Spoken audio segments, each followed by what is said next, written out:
Bonjour et bienvenue sur Kwezi pour un temps de parole en direct à la radio et à la télévision. Aujourd'hui, on va recevoir Thierry Suquet, le préfet de Mayotte. Monsieur le préfet, bonjour. Bonjour. Merci d'avoir accepté notre invitation. Alors, évidemment, on va parler de Talus 2. Il y avait les objectifs annoncés avant l'opération. Il y a eu l'opération et aujourd'hui, on est à l'heure des bilans. Et il semblerait, si l'on en croit les informations que l'on a, c'est que tout se soit à peu près bien passé. Alors vous savez, l'heure des bilans sera pour plus tard. Oui. Déjà sur Talus 2, on peut. On continue. Alors sur Talus 2, d'abord, premier bilan. Avec toutes les décisions de justice, le juge a constaté d'une part l'insalubrité réelle du bidonville que nous souhaitions détruire, Oui. et d'autre part a constaté que nous avions fait à tous les habitants qui avaient le droit de rester sur l'île une proposition de relogement conforme à la loi. C'est une grande victoire avant même de commencer la démolition que d'avoir ces deux constats de la part du juge. Après, Talus 2, 162 cases identifiées. En cours de démolition depuis hier, 86 familles ayant le droit de rester sur ce territoire française ou de nationalité étrangère en situation régulière. La moitié d'entre elles, 48 hier soir, étaient relogées, 200 personnes. Voilà, c'est le premier bilan qu'on peut tirer de cette journée. Les autres sont expulsés ? Les autres, si vous voulez, Ils ont disparu dans la nature ? Les autres n'ont pas. Non, mais par exemple, on a des gens qui nous ont dit, nous, on préfère être hébergés dans notre famille que d'aller, voilà. Et puis, évidemment, on le sait, on a des gens qui ne veulent pas rester. En réalité, les étrangers qui étaient en situation irrégulière dans ce bidonville avaient quitté le secteur depuis longtemps, parce que depuis décembre, on a des opérations de police et de gendarmerie de façon très régulière. Alors, est-ce qu'on peut dire que c'est véritablement le début de l'opération hier, ce qui s'est passé à Talus 2, parce qu'il y a eu toutes ces décisions de justice qui ont mis un peu de retard à l'allumage, mais est-ce que ces décisions de justice étaient véritablement nécessaires pour démarrer serein ? Vous l'avez vu, enfin je le disais, on reconnaît l'insalubrité, on reconnaît le relogement. Mais en réalité, la totalité des renforts sont arrivés il y a un mois. Moi, je voudrais par exemple mettre l'accent sur la lutte contre la délinquance. 244 personnes interpellées dans le bilan d'hier soir en 4 semaines. C'est un nombre important, largement au-dessus de ce qu'on fait sans les renforts. C'est des opérations anti-délinquance menées de façon quotidienne par la police et par la gendarmerie. Certes, on a connu des troubles à l'ordre public, mais on a une présence depuis un mois qui est particulièrement importante. Sur la partie démolition, entre 2021 et 2022, on avait démoli 2000 cases insalubres. Aujourd'hui, je le répète, on a ciblé 1000 cases qui sont connues, identifiées, marquées dans des périmètres déterminés. Une partie d'entre eux déjà avec un arrêté préfectoral et une autre partie avec un arrêté en cours parce qu'on finit les enquêtes. Donc si on continue sur ce rythme-là, et vous voyez qu'effectivement, dans ce sens-là, ce n'est qu'un début, nous aurons démoli plusieurs milliers de logements à la fin de l'année. Alors, il faut rappeler quand même que, parce que dans l'esprit des gens, l'opération Wambushu, entre guillemets, un mot qui n'a jamais été prononcé par le ministre, du reste, mais l'opération Wambushu, c'est l'expulsion des étrangers en situation irrégulière. Or, la réalité, c'est pas ça. Wambushu, c'est la lutte contre la délinquance, la démolition d'habitats insalubres et évidemment l'expulsion des étrangers en situation irrégulière. Et les décisions, il n'y a pas que le préfet, il n'y a pas que la préfecture qui les prennent, il y a aussi les maires. C'est en accord avec le maire. Les maires nous ont demandé, d'abord dans les journées îles mortes du dernier trimestre 2022, mais aussi dans les contacts fréquents que nous avions avec eux, d'accroître l'effort de l'État. Le ministre avait entendu ça quand il est venu au mois d'août l'année dernière. Et donc depuis le mois d'août, on prépare la montée en puissance de ces opérations. Et particulièrement en matière de démolition, les périmètres sont proposés par les maires, étudiés en commun avec les services. Pour réussir, on a besoin de la présence des maires, de leur police municipale, de leur CCAS, et on a besoin du soutien de l'ensemble des collectivités de cette île. Alors c'est quoi les prochaines étapes, je ne sais pas si on peut en parler, mais les prochaines cibles, entre guillemets ? Alors objectif, c'est plus joli. Non, mais on a aujourd'hui 8 arrêtés préfectoraux qui ont été pris depuis le début de l'année. 2 ont été exécutés, le dernier étant Talus 2. Derrière, il va nous en rester 6 qui sont déjà prêts, qu'on va mettre en œuvre dans les semaines suivantes. On va continuer sur la commune de Koungou. On a des objectifs très précisément ciblés sur Petite Terre. Et puis ensuite, on a des projets en cours dans d'autres communes de l'île ville. Comme Mamoudzou, j'imagine. Y compris Mamoudzou. Ouais. Vendredi dernier, j'étais dans le secteur de Cavani avec le maire Andil. On a lancer les opérations sur un quartier, parce qu'en réalité, les opérations loi Elan démarrent 4 mois avant la démolition physique, quand on commence à marquer les cases, à identifier les gens qui vivent dedans, à faire partir les étrangers en situation irrégulière et à proposer des solutions de relogement et d'hébergement aux Français. Alors, tout ce système judiciaire, qui était nécessaire, vous l'avez dit, et on l'a tous compris, nous ont fait perdre quasiment un mois, un retard à l'allumage. Un retard nécessaire, on l'a bien compris. Mais ça veut dire quoi? Ça veut dire que ce mois, on va l'avoir à la fin des dates qui étaient prévues, c'est-à-dire autour du 15 juin. Ça va être reporté, en clair. L'opération se termine quand? Non, mais en termes de volonté politique, il n'y a pas d'arrêt de l'opération. D'accord. Évidemment, on ne va pas rester avec autant de force qu'on en a maintenant. Mais vous l'avez entendu, le ministre a dit très clairement qu'il comptait continuer. Et l'autre jour, en réunion des préfets, il a exprimé une priorité pour Mayotte pour cet été, en dépit des grands événements qui sont attendus en France. Donc on aura probablement un système en sortie, en sifflet avec un peu moins de force. Mais je veux dire, en juillet, en août, en septembre, on va continuer les démolitions et les opérations de lutte contre la délinquance. Oui, parce que les démolitions et lutte contre la délinquance, ça existait avant l'opération Wambouchou. Mais c'est Forcément. Ce que nous avons fait avec l'arrivée des renforts, c'est une accélération. C'est ça. Avant d'avoir la totalité des renforts, on faisait 2 opérations de lutte anti-délinquance par semaine. Dans la période que nous vivons en ce moment, on en fait 1 par jour. Voilà, de la même façon, notre objectif était d'accélérer les démolitions et la mise en œuvre de la loi Elan. En 2021, on réalisait 1 opération par mois. Hier, avec Talus 2 et ses 162 logements, on a fait en 1 semaine ce qu'on mettait 2 mois à réaliser en 2021. L'objectif, c'est l'accélération et ensuite de garder le rythme. La reprise des retours aux frontières, hein, notamment avec les bateaux qui partent, ça a recommencé vendredi, si je ne dis pas de bêtises. Pas d'ombre à l'horizon, ça va continuer? Alors ça a recommencé avant vendredi. Hein. On a maintenant plusieurs bateaux qui sont partis. Oui. Ils sont partis dans des conditions oui, mais avec classiques. vraiment des gens qui ont été expulsés dans le cas de Wambouchou. On a eu beaucoup de départs volontaires avant, etc. Mais le vrai démarrage, c'était vendredi. Non, pardonnez-moi, hein, c'est pas ça. Hein.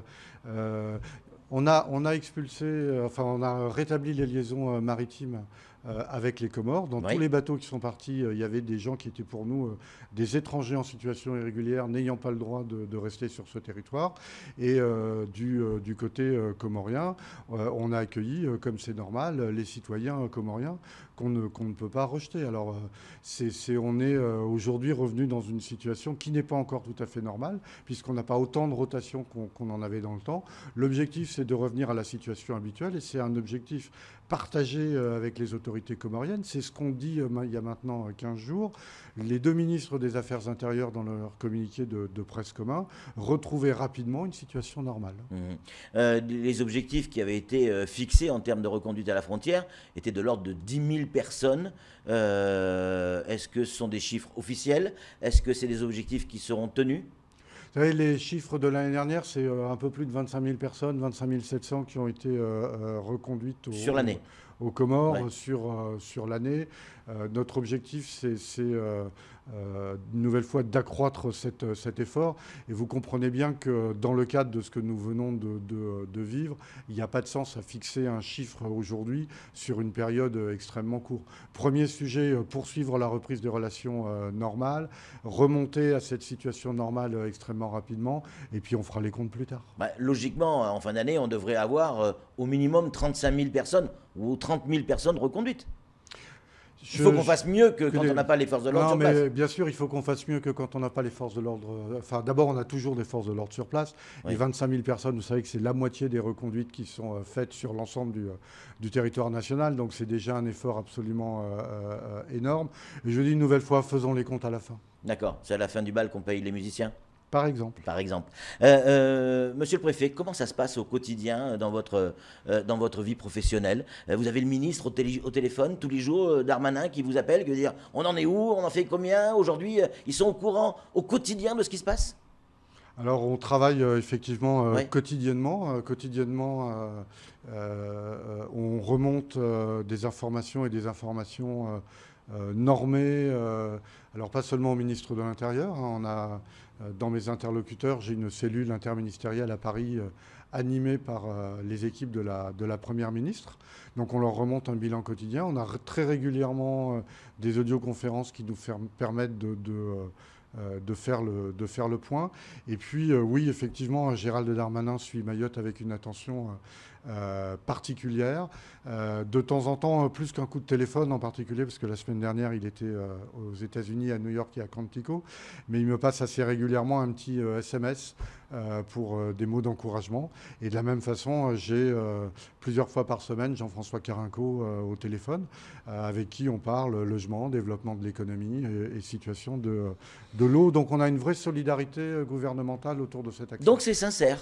C'est sincère. L'action qui est mise en place, je pose la question parce que parmi les questions qui arrivent sur les réseaux sociaux et dans la population, on nous dit, on entend souvent, mais non, c'est un coup de com, parce qu'il veut devenir président de la République, voilà, il fait un coup de com. Non, c'est une opération sincère. Mais moi, je ne suis pas... Vous l'avez entendu, ça? Je ne suis pas avec le ministre de l'Intérieur quand il se rase le matin, donc je ne sais pas ce qu'il pense à ce moment-là. Ce que je sais, c'est qu'il a engagé des actions et une démarche que personne n'avait engagée avec lui. Il le fait en le disant de façon assez régulière. Il a un amour et une admiration sincère pour les Mahoraises et les Mahorais. Et en tout cas, quand il m'a demandé d'agir, c'est dans ces termes-là qu'il m'a demandé d'être présent sur le terrain et d'apporter la même attention que lui apportait à Mayotte. Alors, avant l'opération Wuambushu, il y avait un problème de confiance entre l'État et la population mahoraise. On l'a tous très bien senti. Depuis l'opération Wuambushu, on a le sentiment que les collectifs, les Mahorais d'une manière générale, les Français donc, sont à fond derrière le gouvernement, derrière le préfet, derrière les opérations. Tout devient beaucoup plus populaire. C'est une belle opération. En tout cas, c'est important de sentir qu'on a répondu à la demande des Mahoraises et des Mahorais. Voilà, moi je suis sensible aux mots d'encouragement et à ces signaux là qui nous montrent que la réponse est appropriée à la demande.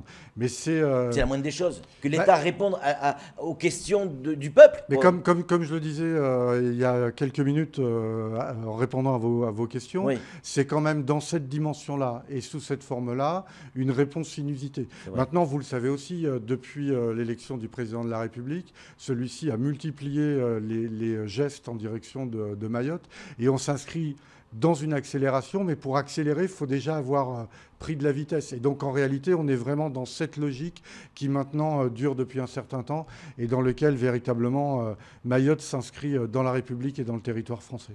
Alors, on va sortir un petit peu de Wuambushu, si vous êtes d'accord, rapidement. On a toujours le même problème à Mayotte. Un des problèmes principaux, c'est la circulation. Beaucoup de mal pour circuler. Ça fait perdre énormément de temps, de productivité aux entreprises, aux salariés qui sont obligés de se lever plus tôt, d'arriver plus tard chez eux. Alors effectivement, il y a le projet Caribus, la CADEMA, etc. etc. Est-ce qu'on ne se trompe pas dans les choix? Parce que la question se pose au sein de la population.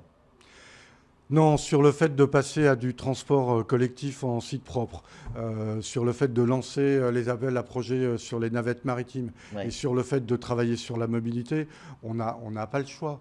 À Mayotte, la voiture individuelle telle qu'on la connaît dans le modèle européen ou asiatique n'a plus sa place. Aujourd'hui, il faut répondre par les prospectives que les autorités organisatrices de transport mettent en œuvre, et en particulier la CADEMA, qui au-delà de Caribus travaille aussi sur des systèmes de navettes. Il faut réfléchir aux problématiques de covoiturage. Moi, j'ai appelé, ça se voit moins en ce moment, mais on a appelé les chefs d'entreprise à mettre en œuvre du covoiturage de façon importante, et très probablement aussi du télétravail. Ça ne marche pas beaucoup le covoiturage, on n'y arrive pas. On a un principe à Mayotte, comme à La Réunion, de signe extérieur de richesse, on sort la voiture. Mais il faut sortir de ces logiques individuelles.